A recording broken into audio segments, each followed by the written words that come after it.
Pandangan tentang tinggi Nabi Adam yang diasumsikan sebagai manusia pertama menurut agama-agama besar seperti Islam, Kristen, dan Yahudi, telah menjadi perdebatan selama berabad-abad. Penggambaran tinggi Adam yang mencapai puluhan meter, membuat sains menjadi tidak relevan, dan membuat logika jungkir balik, serta mengharuskan akal sehat dibuang di tempat sampah, demi tidak dicap kafir karena tidak mengikuti pandangan pemuka agama. Kalimat kun fayakun menjadi andalan ketika terjadi kebuntuan dalam penafsiran lanjutan, dan tidak adanya bukti, membuat para agamawan menyerah dalam mempelajari alam semesta. Ditambah lagi, bukti-bukti yang ada, malah bertentangan dengan apa yang diyakini selama ini.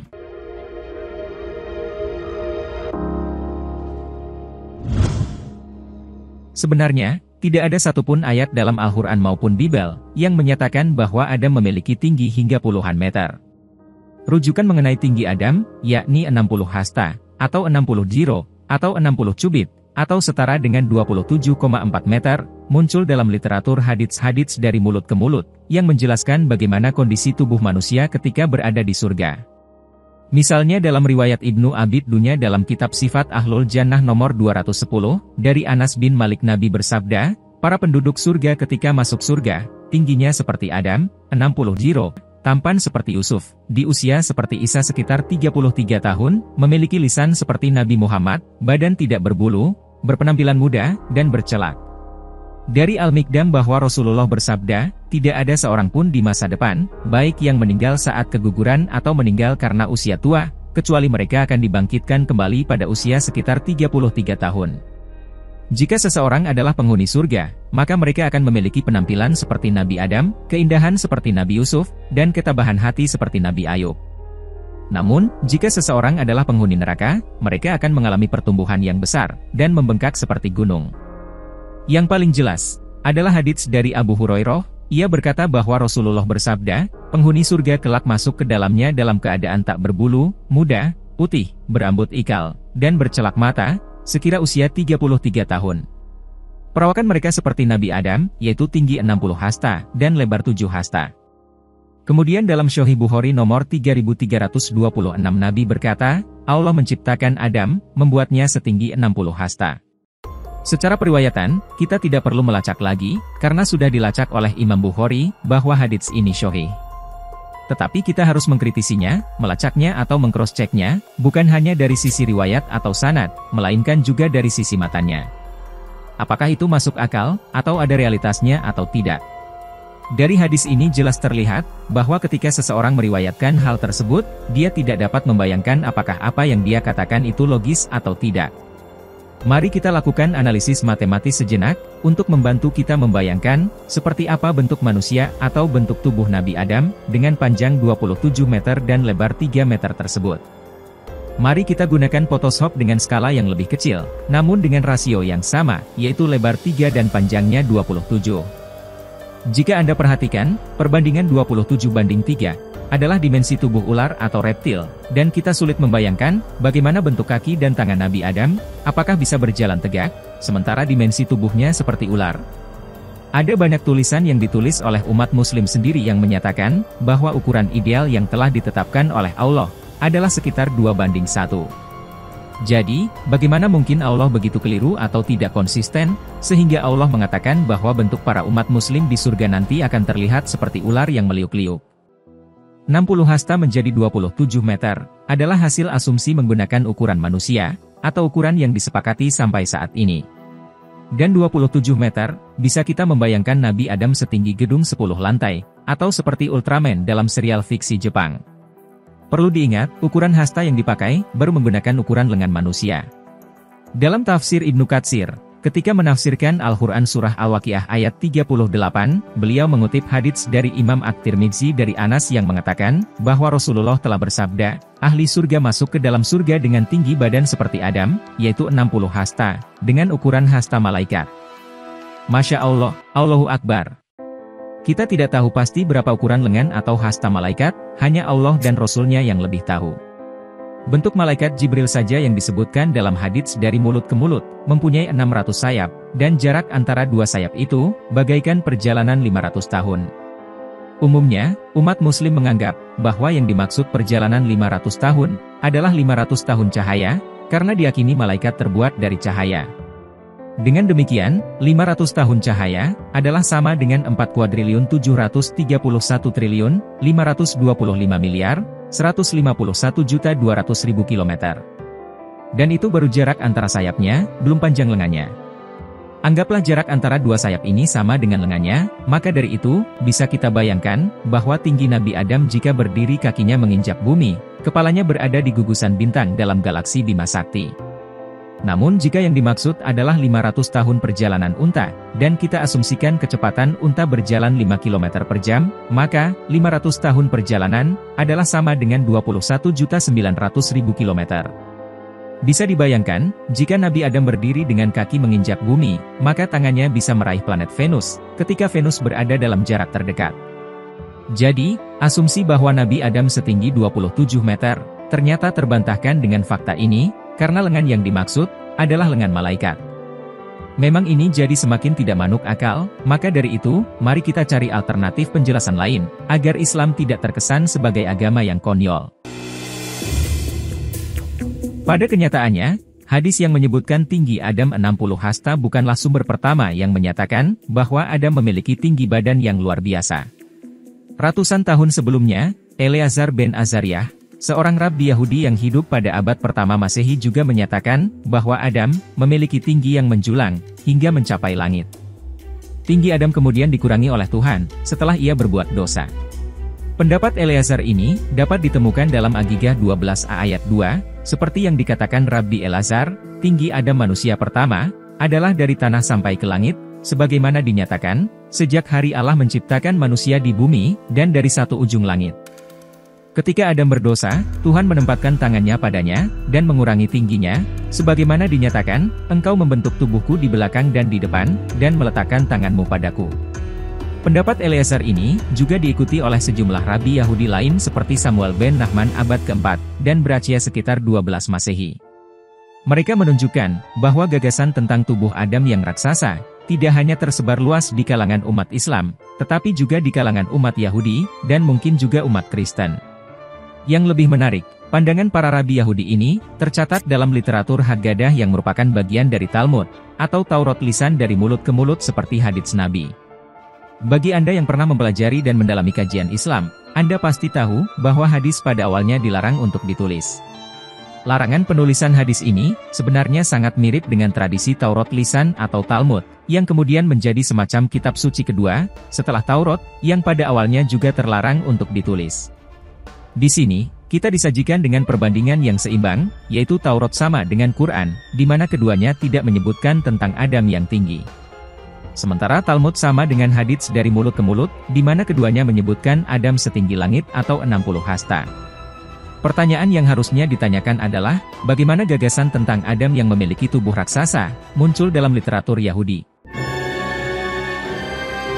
Jawaban atas pertanyaan ini sebenarnya cukup sederhana, yaitu untuk menafsirkan pernyataan, bahwa Allah menciptakan Adam sesuai dengan gambarannya sendiri, menurut citranya, seperti yang tercantum dalam kitab Kejadian 1 ayat 27. Lalu Tuhan menciptakan manusia menurut gambarnya. Menurut gambar Tuhan, Dia menciptakan mereka, laki-laki dan perempuan diciptakannya mereka. Pernyataan semacam ini pun muncul dalam hadits Sahih Bukhari dan Muslim, tentang larangan memukul wajah. Ketika salah satu dari kalian berperang, dia harus menghindari wajah, karena Tuhan menciptakan Adam menurut gambarnya sendiri. Selain memaparkan keberadaan Adam yang bertubuh tinggi, literatur Yahudi pada abad pertengahan, juga menggambarkan sosok Tuhan Yahweh yang secara harfiah sangat besar. Dalam literatur Midrash yang dikenal sebagai Si'uh Komah, ukuran tubuh Yahweh disebutkan mencapai 160 juta parasang, atau sekitar 960 juta kilometer. Jika sulit membayangkan, itu sekitar jarak antara matahari dengan planet Jupiter. Hal ini mungkin dipandang wajar, karena Tuhan yang Maha Besar, menciptakan Adam menyerupai gambarannya, sehingga tak heran, jika Adam juga diciptakan dalam keadaan yang besar dan tinggi. Lalu, mengapa konsep Adam raksasa ini hanya muncul dalam kitab sekunder seperti Talmud dan Hadits, dan tidak ada dalam Torah dan Quran? Apabila kita melihat urutan kronologis perkembangan tradisi ini, yang muncul pada abad pertama Masehi yang dicirikan oleh pertemuan budaya antara Yunani Romawi dan Yahudi, dapat diasumsikan, bahwa ide ini sebenarnya merupakan hasil dari pemahaman populer pada masa itu. Sebagai contoh, dalam Simposium Plato dan diucapkan oleh Aristophanes, yang berteori kepada rekan-rekannya mengenai asal-usul umat manusia. Terdapat pemahaman mengenai manusia pertama yang sangat besar dan kuat, yang memiliki ambisi untuk naik ke surga, dan mengintimidasi para dewa. Dewa utama, Zeus, kemudian mengurangi ukuran manusia pertama ini, dan melemahkan kekuatannya, agar para dewa tidak perlu takut kepada manusia. Dalam Simposium Plato bagian 190b-190c dijelaskan, alasan mengapa manusia terbagi menjadi dua jenis kelamin, yaitu laki-laki dan perempuan, serta mengapa jumlahnya 3, adalah karena pada awalnya, laki-laki merupakan keturunan matahari, perempuan berasal dari bumi, dan yang androgini adalah keturunan bulan. Mereka memiliki sifat yang mirip dengan orang tua mereka, bentuk tubuh mereka bulat, dengan gerakan yang melingkar. Mereka memiliki kekuatan dan keperkasaan yang luar biasa, serta ambisi yang besar. Mereka bahkan mencoba menyerang para dewa, dan hal yang sama dikatakan dalam cerita Homer tentang Ephialtes dan Otus, bahwa mereka berusaha naik ke surga untuk menyerang para dewa. Zeus dan dewa-dewa lainnya, mengadakan pertemuan untuk mencari solusi atas masalah ini, tetapi mereka tidak menemukan jalan keluar yang memuaskan. Mereka hampir tidak mungkin membunuh manusia-manusia tersebut, dan memusnahkan seluruh ras seperti yang mereka lakukan terhadap para raksasa. Jika hal itu terjadi, maka manusia juga tidak akan lagi menyembah dan mengorbankan kepada para dewa. Namun, dewa-dewa tidak bisa lagi menoleransi perilaku keterlaluan manusia tersebut. Setelah memikirkan dengan sungguh-sungguh, Zeus pun memberikan solusinya. Ia berkata, "Saya memiliki rencana yang mungkin dapat kita lakukan. Rencana ini akan memungkinkan manusia tetap ada, namun pada saat yang sama, akan mengurangi perilaku keterlaluan mereka, dengan membuat mereka lebih lemah. Untuk saat ini, saya akan membagi setiap manusia menjadi 2 bagian. Dengan demikian, mereka akan menjadi lebih lemah, namun juga akan lebih berguna bagi kita, karena jumlah mereka akan bertambah. Mereka akan berjalan dengan 2 kaki, dan jika mereka masih tetap sombong dan menolak untuk diam, saya akan membagi mereka menjadi 2 lagi, dan mereka harus melompat dengan 1 kaki saja." Membaca Midrash dengan mengacu pada Plato dan literatur pseudepigapha seperti ini, bisa membantu kita memahami bagaimana mereka mengadopsi tradisi umum yang sangat dikenal di dunia kuno, untuk kreatif mengembangkan teologi mereka sendiri yang unik.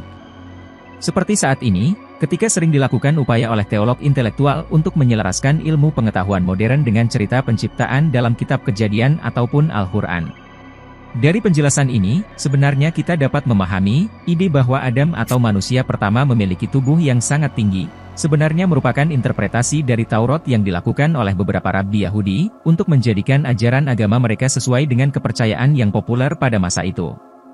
Oleh karena itu, pernyataan bahwa Nabi Adam memiliki tinggi hingga 60 hasta, seharusnya dipahami sebagai catatan tambahan dari teks yang mencatat bahwa manusia diciptakan sesuai dengan gambaran Tuhan. Karena hanya merupakan catatan tambahan atau interpretasi, ide ini tidak akan pernah menjadi bagian dari kitab suci, dan mungkin sudah tidak relevan untuk digunakan saat ini. Terlebih lagi, dari perspektif sains, yang menjadi kepercayaan umum pada era modern, tidak ada bukti bahwa manusia memiliki ukuran sebesar itu. Fosil manusia yang ditemukan berusia 1-3 juta tahun, memiliki ukuran yang tidak beda jauh dengan manusia sekarang. Perbedaan ukuran manusia zaman purba dengan manusia saat ini, bukanlah masalah yang berkaitan dengan kedatangan Nabi Adam. Penyebab utama perbedaan ukuran manusia purba dengan manusia saat ini, adalah hukum ilmiah yang dikenal sebagai square cube law, atau hukum persegi kubus. Hukum ini menjelaskan hubungan antara luas permukaan dan volume suatu objek, ketika ukurannya berubah.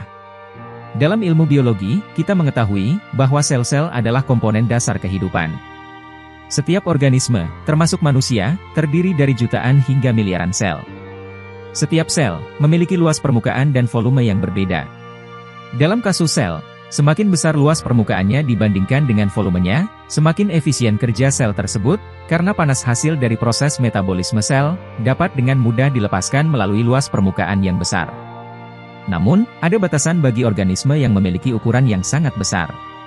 Ketika ukuran tubuh organisme meningkat, volume organisme tersebut akan melampaui luas permukaannya. Hal ini menyebabkan ketidakseimbangan dalam proses pernapasan, pertukaran panas, dan aktivitas metabolisme. Akibatnya, organisme dengan ukuran yang terlalu besar, tidak akan dapat bertahan hidup secara efisien. Contohnya, jika manusia memiliki tinggi 27 meter seperti yang disebutkan tadi, itu akan menjadi ukuran yang tidak mungkin untuk hidup. Sistem pernapasan dan peredaran darah manusia tidak akan mampu memasok oksigen dan nutrisi yang cukup ke seluruh tubuh dengan efisiensi yang diperlukan. Panas yang dihasilkan oleh metabolisme tubuh juga tidak akan dapat dilepaskan dengan baik melalui luas permukaan tubuh yang terbatas. Selain itu, organ-organ tubuh manusia juga tidak akan mampu berfungsi secara optimal dalam ukuran yang begitu besar.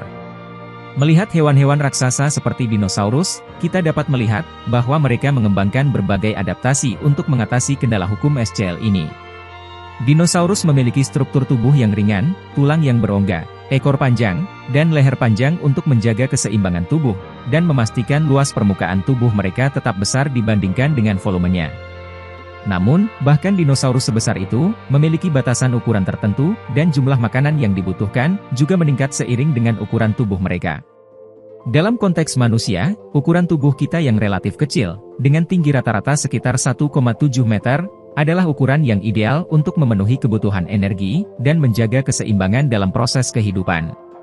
Jika manusia memiliki ukuran tubuh yang sangat besar, kita akan menghadapi tantangan dalam hal pernapasan, peredaran darah, efisiensi metabolisme, dan pemenuhan kebutuhan nutrisi. Selain itu, ada faktor genetik yang mempengaruhi ukuran tubuh manusia. Setiap individu memiliki kombinasi gen yang unik yang mempengaruhi pertumbuhan dan perkembangan tubuh mereka. Gen-gen ini mengatur faktor-faktor seperti tinggi badan, ukuran tulang, dan massa otot. Faktor lingkungan, seperti nutrisi yang memadai dan kesehatan, juga berperan dalam menentukan pertumbuhan dan ukuran tubuh seseorang. Jadi, pernyataan bahwa ada manusia setinggi 27 meter, atau bahkan setinggi sampai planet Venus, adalah hal yang konyol, karena tidak bisa dipertanggungjawabkan kebenarannya. Selain itu, mempercayai Nabi Adam setinggi itu, tidak berfaedah apa-apa, dan tidak bisa digunakan atau dipakai ilmunya untuk bidang biologi dan obat-obatan. Yang memperdebatkan masalah ini pun, sepertinya juga tidak ada manfaatnya. Maka dari itu saya sudahi saja perdebatan anfaedah ini. Kun fayakun.